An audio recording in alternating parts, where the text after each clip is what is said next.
Hello everyone, कैसे हैं आप सब लोग। आई होप कि आप सब लोग अच्छे होंगे। आज है 10 अगस्त और देखते हैं यहाँ से रिलेटेड करंट अफेयर्स का क्वेश्चन।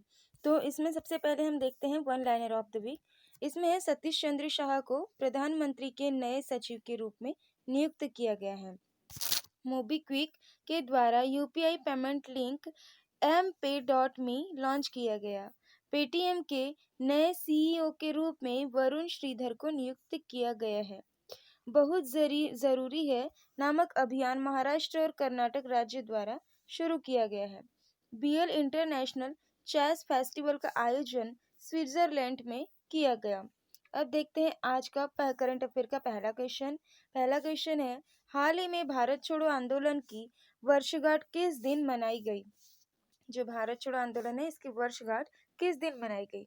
तो इसका आंसर है 8 अगस्त।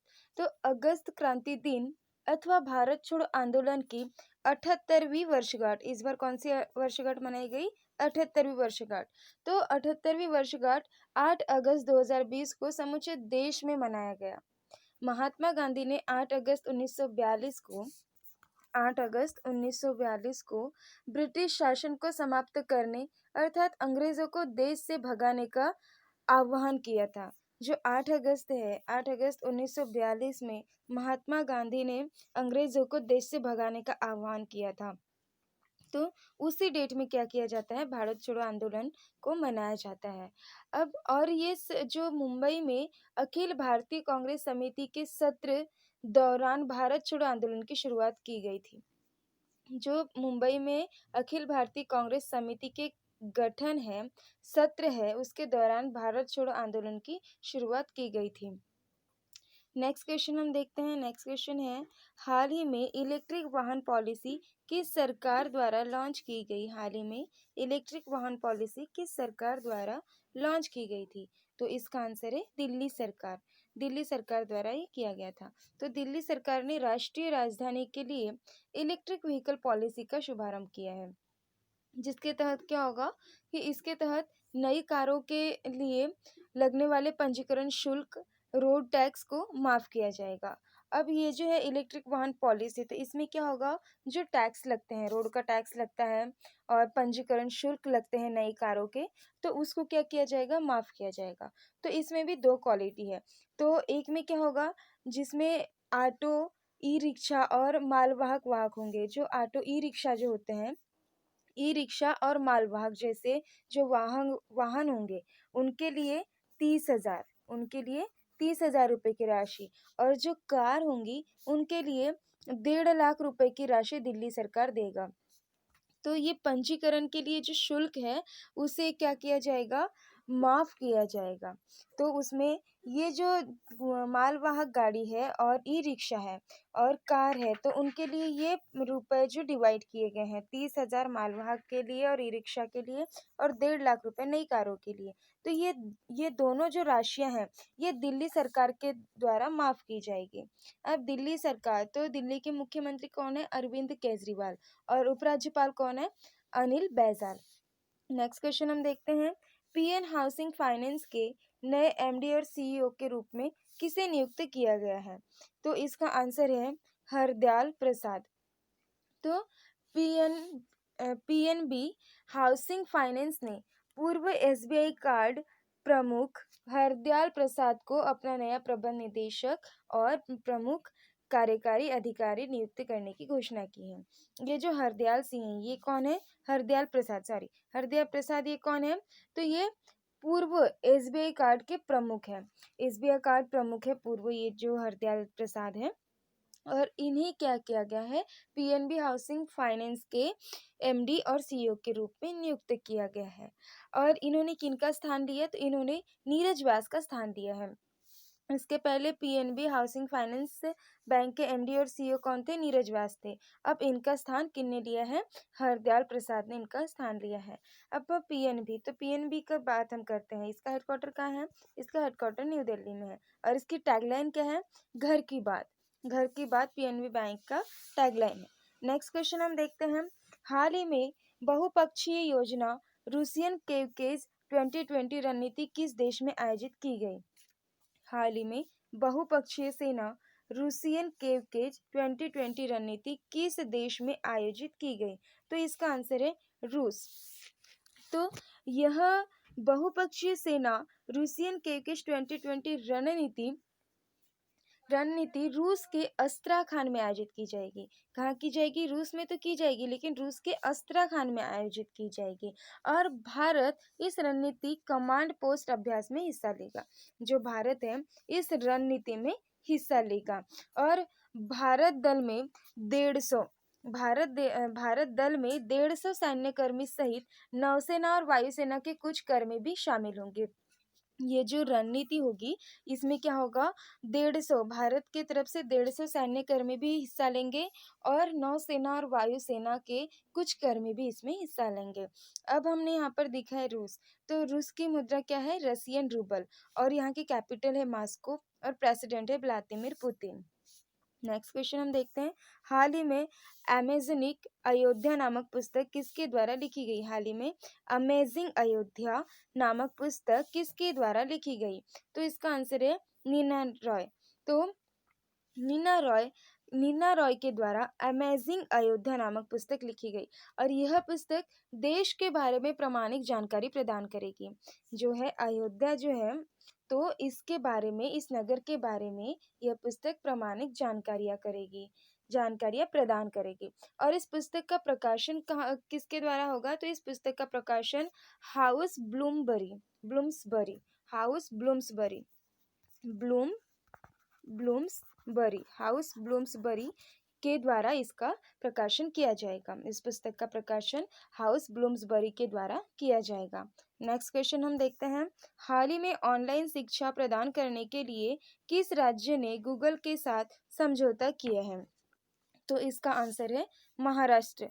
तो महाराष्ट्र सरकार में राज्य में छात्रों को ऑनलाइन शिक्षा प्रदान करने के लिए इस गूगल के साथ में समझौता किया है। किसके लिए किया है? तो महाराष्ट्र सरकार में राज्य में छात्रों को ऑनलाइन शिक्षा प्रदान करने के लिए गूगल के साथ समझौता किया है। अब यह परियोजना किसके द्वारा शुरू की गई? तो ये जो महाराष्ट्र के मुख्यमंत्री है उद्धव ठाकरे, उनके द्वारा यह परियोजना शुरू की गई है। और यह परियोजना शुरू करने वाला महाराष्ट्र देश का पहला राज्य होगा। जो परियोजना चालू की गई है, ये परियोजना बच्चों के लिए, तो पूरे देश भर में पहला राज्य है महाराष्ट्र जिसने बच्चों के लिए ऐसी परियोजना शुरू की है। अब यहाँ पर बात आती है गूगल के साथ में समझौता किया है। तो गूगल की स्थापना कब हुई थी? गूगल की स्थापना 1998 में हुई थी और इसका हेडक्वार्टर कैलिफोर्निया में है और इसके सीईओ है सुंदर पिचई।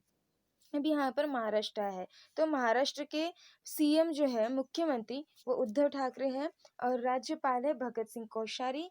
और यहाँ पर लोकसभा सीटों की संख्या 48 है और राज्यसभा सीटों की संख्या 19 है।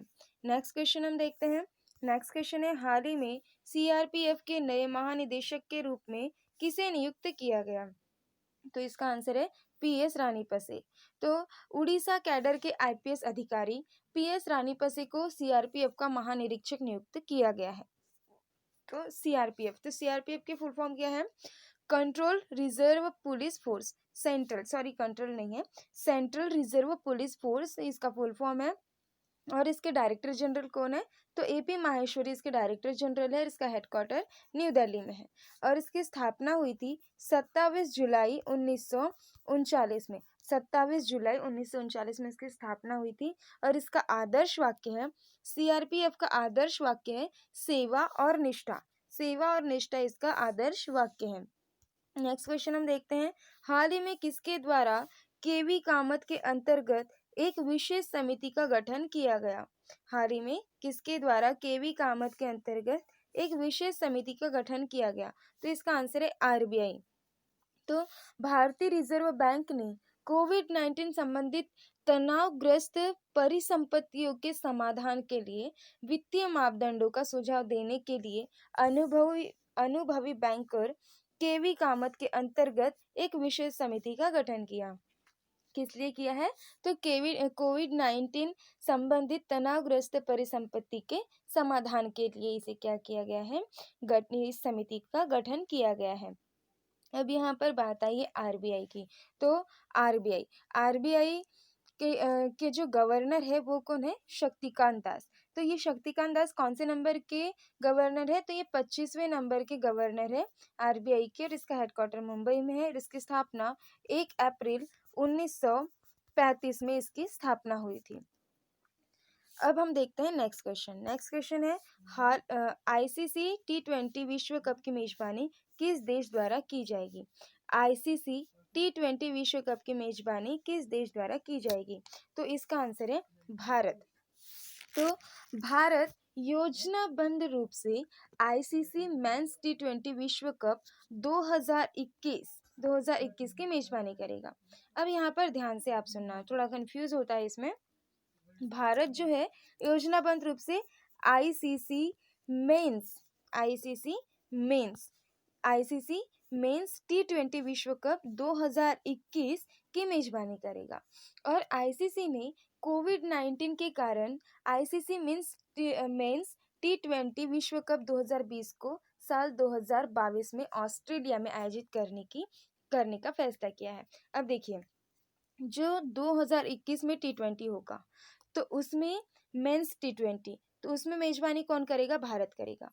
तो 2021 में होने वाला मेंस T20 मैच उसको कौन करेगा? भारत उसकी मेजबानी करेगा।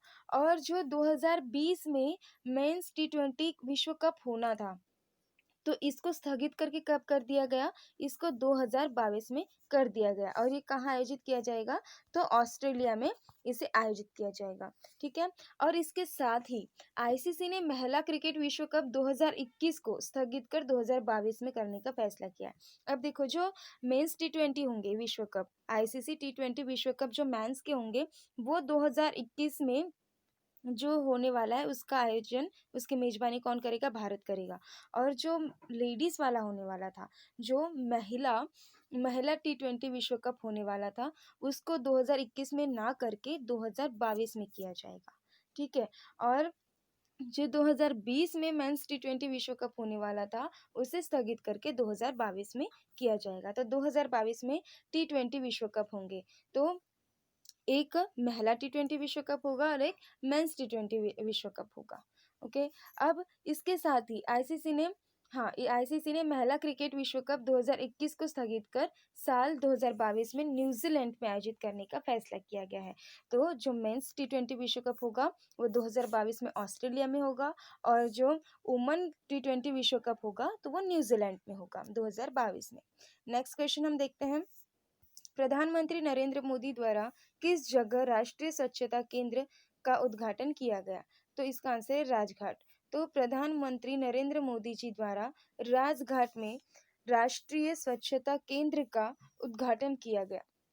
अब हम इसके बारे में देखते हैं कि स्वच्छ भारत मिशन को केंद्र में रखकर बनाए गए राष्ट्रीय स्वच्छता केंद्र का उद्घाटन किया गया है। स्वच्छ भारत मिशन को केंद्र में रखकर बनाए गए राष्ट्रीय स्वच्छता केंद्र का उद्घाटन नरेंद्र मोदी जी द्वारा किया गया है, और यह केंद्र महात्मा गांधी को समर्पित किया जाएगा। तो देखिए फिर से एक बार इसे, कि स्वच्छ भारत मिशन को केंद्र में रखकर बनाए गए, केंद्र में रखकर मतलब स्वच्छ भारत मिशन को के ऊपर फोकस करके, उसके ऊपर फोकस रख के जो बनाया गया केंद्र है, राष्ट्रीय स्वच्छता केंद्र, तो उसे क्या किया गया है? उसका उद्घाटन अभी दिल्ली में राजघाट में किया गया है। अब इसका हम देखते हैं नेक्स्ट क्वेश्चन। तो आज के हमारे क्वेश्चन समाप्त होते हैं। कल जो हमने वीडियो में आपको होमवर्क का क्वेश्चन दिया था वो था हाल ही में जेंथावल गोल्फ रिसोर्ट परियोजना का उद्घाटन किस राज्य में किया गया? तो इसका आंसर था मिजोरम में जेंथावल गोल्फ रिसोर्ट परियोजना का उद्घाटन किया गया। आज के लिए होमवर्क का क्वेश्चन है, भारत की पहली किसान रेल किस राज्य में चलाएगी? भारत की पहली किसान रेल किस राज्य में चलाएगी? तो इसका आंसर आपको कमेंट करके देना है, और इससे रिलेटेड जितने भी पॉइंट्स होते हैं उसे भी आपको कमेंट करना है। और प्लीज़ आप इस वीडियो में हमें ये बताइए कि कौन सी चीज़ें हैं जो हमें ऐड करना है और कौन सी चीज़ें हैं जो एक्स्ट्रा हो रही है। और आप इस वीडियो को अपने दोस्तों के साथ में शेयर कीजिए, और अगर आप पहली बार इस वीडियो को देख रहे हैं तो आप इसे लाइक कीजिए। अगर आपको पसंद आता है तो ही आप लाइक कीजिए, नहीं तो आप इसे डिसलाइक भी कर सकते हैं। और प्लीज़ इस वीडियो को आप सब्सक्राइब भी कीजिए। So thank you for watching.